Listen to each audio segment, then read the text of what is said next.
In Boynton Beach, Florida, what looked like a whirlwind romance was actually the centerpiece of a public police sting. The couple, Dalia and Michael Dippolito, seemed to have it all, but their life was built on lies and about to crumble spectacularly. On August 5, 2009, police cordoned off the Dippolito residence. They weren't investigating a murder, they were staging one. It was theatre for an audience of one, Dalia Dippolito. Police had received a tip that the newlywed wife was plotting to kill her husband, so they staged a fake murder to stop a real one. Adding to the surrealism, cameras from the TV show Cops were rolling. The police had invited them to film, turning the undercover operation into a primetime spectacle. Miles away, Dalia Dippolito was at the gym, following her constructed alibi. A police sergeant called, part of the trap, but she let it go to voicemail. It was a call designed to lure her to the scene. When Dalia arrived, an officer delivered the fabricated news.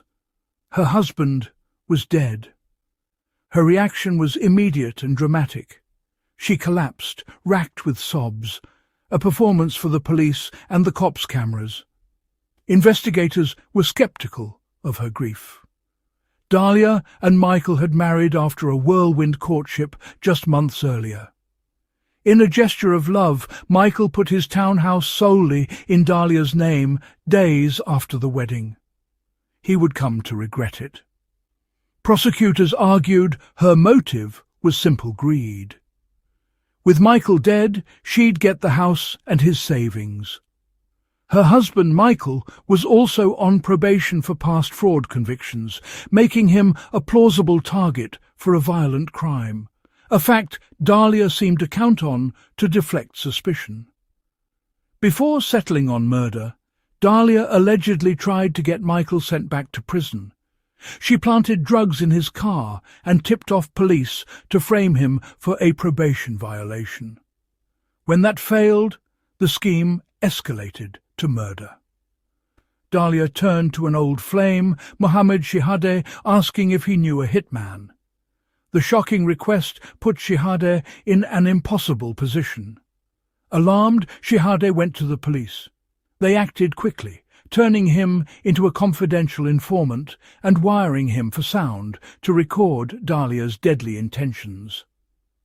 With damning audio, police set the final trap, a meeting between Dalia and a supposed hitman, who was actually undercover officer Widdy Jean. In a parking lot, hidden cameras captured everything as Jean gave Dalia every chance to back out. He asked directly, "Are you sure you want to kill him?" Dalia didn't hesitate. Her response was chilling and infamous. 5,000% sure. She spoke with complete detachment, as if it were a transaction, not a crime of passion. Officer Jean proposed a staged robbery that would go wrong, resulting in Michael's death, giving Dalia an alibi at the gym. She agreed, providing a photo of her husband, a diagram of their home, and a $1,200 down payment. The trap was set. August 5, 2009. The sting unfolded at the couple's home. They removed Michael, then dressed the house with the props of a killing. From the street, it looked tragically real. Television cameras stood by to document the moment of truth. Michael knew, but would she go through with it? At LA Fitness, Dalia missed the first call. "Ma'am, we need you to come home right away." She drove back into a carefully scripted nightmare. "I'm sorry, there's been an incident." Her reaction, shaking, sobbing, played out on camera. To the outside eye, a widow in shock. Inside, detectives collected the final pieces, the recordings, the promises, the price. At the station, the deception continued. Detectives asked who might want Michael dead. She named suspects, old victims, bad influences, anyone but herself. Then they ended the play. Michael was alive, and they had the tapes. The police didn't just have a confession, they had a blueprint for murder. The recordings captured her planning, routes, timelines, and an unwavering commitment to the act. She discussed the best time to strike, how the killer should enter the home, and meticulously crafted her own alibi. Every word was a nail in her own coffin, preserved on tape for the world to hear. To eliminate any doubt of entrapment, the police needed to be absolutely certain. Undercover officer Widdy Jean, posing as the hitman, met with Dalia in his car, the entire exchange captured on video. He pressed her repeatedly, giving her every opportunity to back out. Was she absolutely sure? He needed to hear it from her, unequivocally. You sure you want this done? I'm going to do it. Once I leave here, it's done. There's no turning back. The question hung in the air, a final chance for her to stop everything. Her response was not one of hesitation, but of chilling resolve. I'm positive I'm not, gonna have any regrets. I'm a lot tougher than I look. The deal was brutally simple. $7,000 for her husband's life. The murder was to be disguised as a botched robbery. Dalia provided a down payment and photos of her husband, detailing his schedule to ensure he would be home alone. Her own alibi was set. She would be at the gym, establishing a public presence far from the crime scene she was orchestrating. With the evidence secured, police set up a fake crime scene. When Dalia arrived, she performed a dramatic scene of grief. But her act was cut short when she was escorted to the police station. There the facade crumbled. Once confronted, she denied it, insisted she had no role. This isn't a movie. This is your life. These are your words. These are your meetings. That's you on the recordings, Dalia. We have everything. The evidence was overwhelming, a mountain of her own words and actions that made any denial futile. She was formally charged with soliciting the commission of first-degree murder. The case immediately became a media sensation. Then began a legal saga that would span nearly a decade. A first trial and conviction, a successful appeal on a technicality, and 2 more grueling trials that kept the story in the headlines. So why would she do it? Prosecutors argued it was a toxic cocktail of greed and infidelity. She wanted the waterfront condo, his savings, and a new life with someone else. But before she settled on murder, she allegedly tried a different approach. They said she knew his past, 2 years in prison for fraud, and tried first to set him up again. She allegedly planted drugs in his car and called in an anonymous tip, hoping his parole would be violated. Elizabeth Parker, the prosecutor, laid out the chilling arc. When framing him didn't work, Parker argued Dalia's plan escalated. It wasn't a crime of passion, but a cold, logical next step. She treated the plan like a transaction.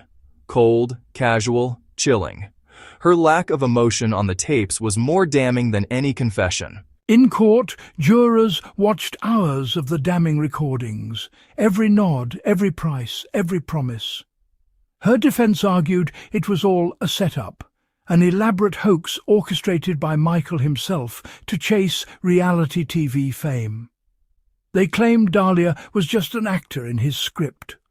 Both he and Mohammed, the informant, vehemently denied it.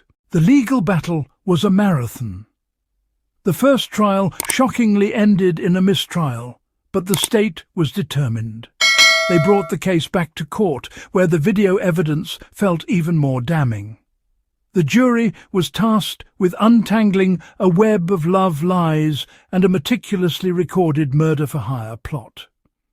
After days of deliberation, the verdict was read. Guilty of solicitation to commit first-degree murder. At the sentencing hearing, the prosecution painted Dalia as a cold, manipulative woman, while her defense pleaded for leniency. The judge handed down the sentence: 16 years in state prison, a significant term, though less than the maximum. Cameras captured Dalia's stoic expression as the gavel fell, sealing her fate. Her new home became the Lowell Correctional Institution Annex in Marion County, one of Florida's largest women's prisons. The transition from a life of luxury condos to the harsh, regimented reality of prison was undoubtedly a shock. Her projected release date is April 6, 2032. According to her attorney, Dalia has adapted by carving out a routine. She works in the prison cafeteria and leads a Bible study group, finding a new role and perhaps solace within the prison's spiritual community. It's a quiet, structured existence, a stark contrast to the chaos she orchestrated. But the sentence extends far beyond the prison walls. The most innocent victim in this saga is her son, who was just a young boy when his mother's life unravelled. He is now being raised by his grandmother, Dalia's mother. Despite the physical separation, we're told Dalia and her son remain in close contact through letters and phone calls, a fragile connection maintained across miles of razor wire. He is growing up with a mother he can only know through supervised visits and monitored conversations. And what of Michael, the man who was the intended target? He has spent years trying to move on, not just from the trauma, but from the bizarre public spectacle it became. In interviews, he has consistently pushed back against the defence's narrative that this was all a stunt. He insists the threat was terrifyingly real, a genuine attempt on his life. For Michael, the verdict was a validation, a confirmation that what he experienced wasn't a hoax. None of this would have come to light without Mohammed Shihadeh. It was his conscience, his decision to go to the police, that set the entire sting operation in motion. By turning informant, he placed himself in a dangerous position. His cooperation was the key that unlocked the investigation, and it almost certainly saved Michael Dippolito's life. The case exploded into a media phenomenon, an anatomy of a sting broadcast in prime time. Legal experts weighed in, debating the ethics and effectiveness of the operation. A sting is a controversial but powerful tool. It doesn't create a criminal. It provides an opportunity for a person's pre-existing criminal intent to be revealed. And a reminder, not every crime scene tells the story you think it does. In this case, the police didn't just hear about Dalia's plan. They watched her execute it, step by step, right up to the point of handing over the cash. The recordings, the corroboration, the caution. These were the tools that turned whispers of a conspiracy into an ironclad case. Ultimately, the jury saw through the claims of a hoax. Faced with Dalia's own words and actions on tape, they found the plan to be undeniable. A marriage built on a foundation of lies was undone. A sinister plot was exposed by the very technology Dalia hoped to use for fame, and a sentence was sealed, bringing a final dramatic close to a case that blurred the lines between reality and performance. It's a story that forces us to question what we see and to look closer at the secrets that unfold behind closed doors. I'm your host. If you find yourself captivated by the complexities of human nature and the pursuit of justice, subscribe for more true crime investigations where the truth is often far more shocking than fiction.